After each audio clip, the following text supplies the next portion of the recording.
What's up? How are you? Today we are going to tell the story of Passengers. Just imagine the parang. The film begins by showing a giant spaceship, like a floating city.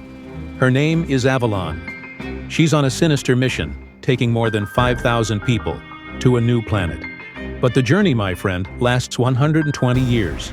So everyone is sleeping in cryogenics. You know those futuristic refrigerator-like capsules? Out of nowhere, the ship enters a meteor shower. Think of a scare. Avalon's shields even try to hold their own. But a boulder larger than the others hits it squarely. It goes like boom. It causes a lot of damage there, another one here inside the ship. Lights start flashing, alarms go off, the system tries to fix itself, but things get ugly. And then the fire goes to one of the hibernation capsules, that of our protagonist, the mechanical engineer. His capsule starts to make some sticks. Some lights start flashing. A strange noise, and suddenly, bam! Jin is spat out of the capsule. He wakes up groggy, completely confused. And not even when we wake up from aerially crazy dream, the ship starts. That standard wake-up procedure, you know? Lights coming on, a voice talking to him. He staggers into an orientation room. But surprise, it's all empty. Nobody, nothing at all. The ship's system, like an onboard computer, talks to the pool with a view of the stars, buttonly for him. Loneliness begins to hit hard. He tries everything. He tries to access the command bridge where the crew is, but he needs the password. Authorization from the bosses, who are all asleep, of course, right? Tries to fix the hibernation pod itself. After all, he is a mechanic, but he doesn't give. The thing is too complex for just one person, without a part, without a specific tool. Time goes by. One day he discovers a Baran. There is Artur, an android, like those robots in movies, you know, with a suit and everything. Artur is programmed to be a good listener. He serves drinks. He becomes Jin's only friend, but he's not a robot, and he spends a whole year like that. Jin is already bearded, hairy, and looks like a castaway. Loneliness is consuming the guy. He even thinks about throwing himself into space, puts on the suit, goes to the airlock. But at the last minute, he gives up. There is still a spark of hope, or maybe just fear. One day, wandering through the hibernation pod area, his eyes stopped on one in particular, the Aurora pod. He gets curious, goes into the system, and researches her. He discovers that she is a writer in New York, an interesting, beautiful woman. He starts reading her articles, watching her videos, and then, my friend, the seed of the wrong idea starts to sprout in his head. He becomes obsessed with her image. That moral dilemma begins. I wake her up and end my loneliness, but I either ruin her life or I stay alone and go completely crazy. He talks to Arthur about it. Artur, being a robot, gives thoughtological answers, but they don't help much on the emotional side of things. Jin fights this urge. He knows what he's thinking of doing is a monstrosity. Steal someone's life. But loneliness is torture. After much internal struggle, much anguish, he makes the worst possible decision.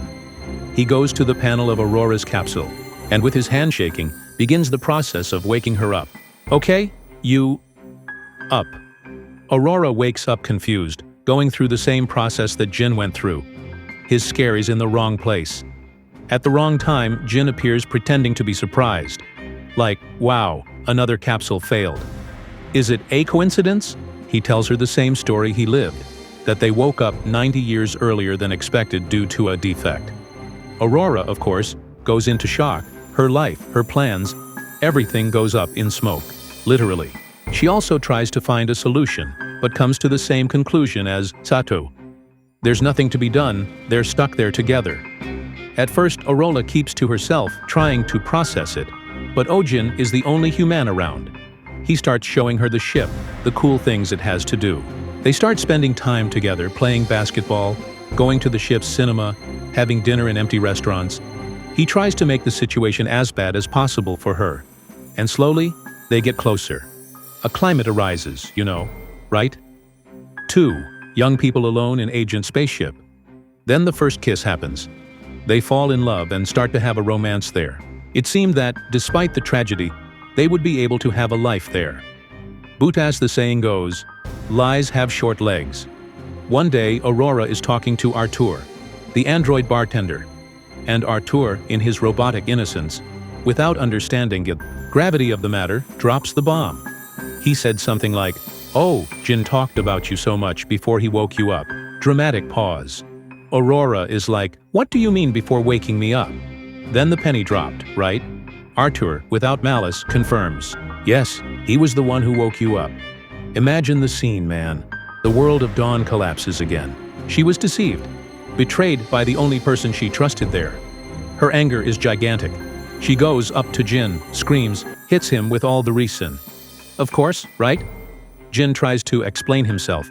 He talks about loneliness, despair, but for Aurora, nothing justifies what it did. He stole her life. End of the novel. They definitely break up.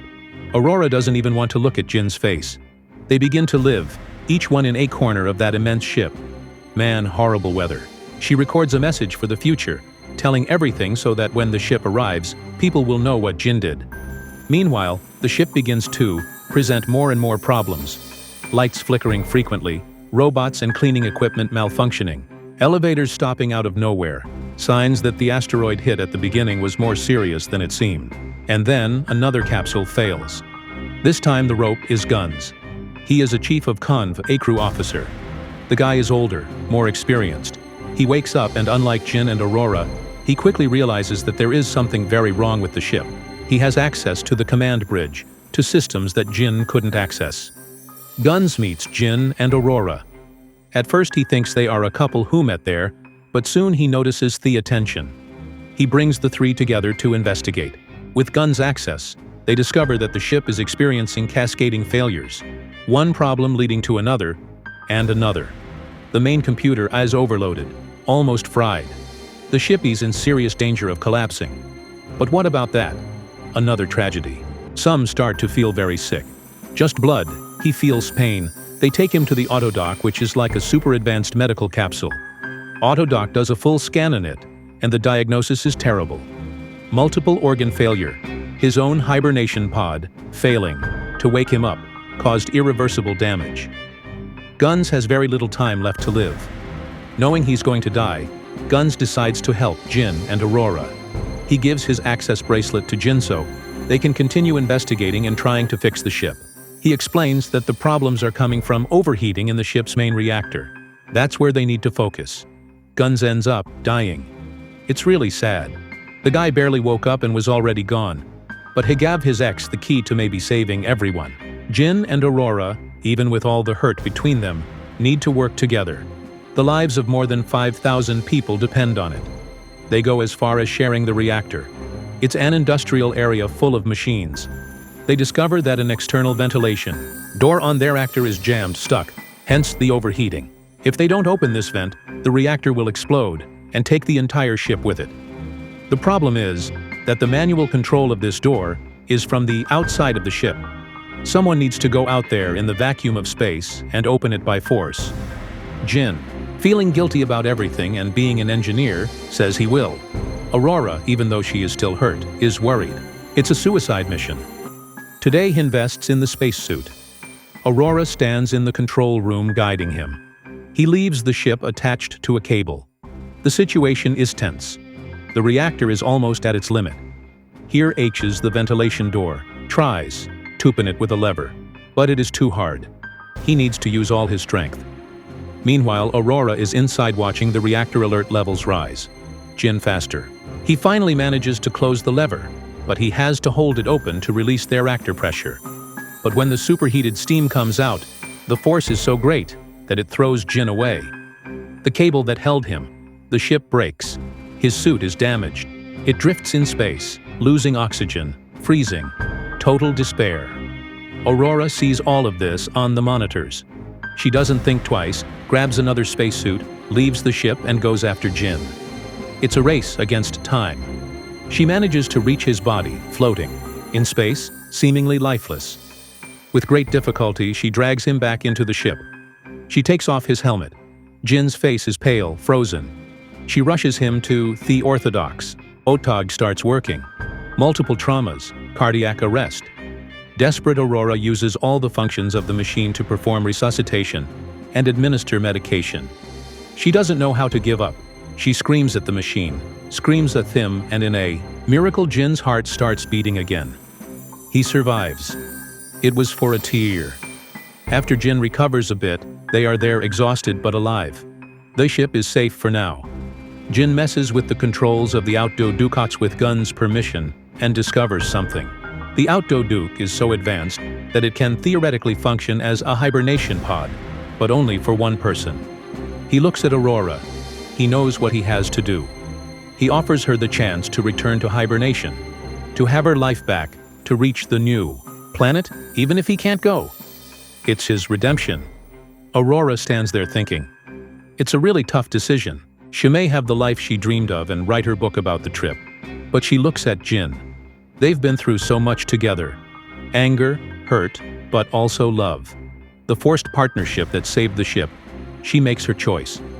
She decides to stay. Up with Jin. She chooses to live that strange, unexpected life with him on that giant, empty ship. The film then takes a leap in time. 88 years later, the crew of the Avalon finally begins to awaken as scheduled. Close to reaching the planet, they leave their capsules and go to the ship's large hall. And what they find is unbelievable. The lobby, which was a huge, cold space, was transformed. There are trees growing, plants everywhere, birds flying, and a house built there in the middle, in the air. Aurora's voice narrates saying that Jin built all that for them, and that they had a good life together. Not the life they planned, but a life. They lived and died there on Avalon, leaving an unexpected legacy, and the ship, with its new inhabitants awake, continues its journey, taking their story together to the end.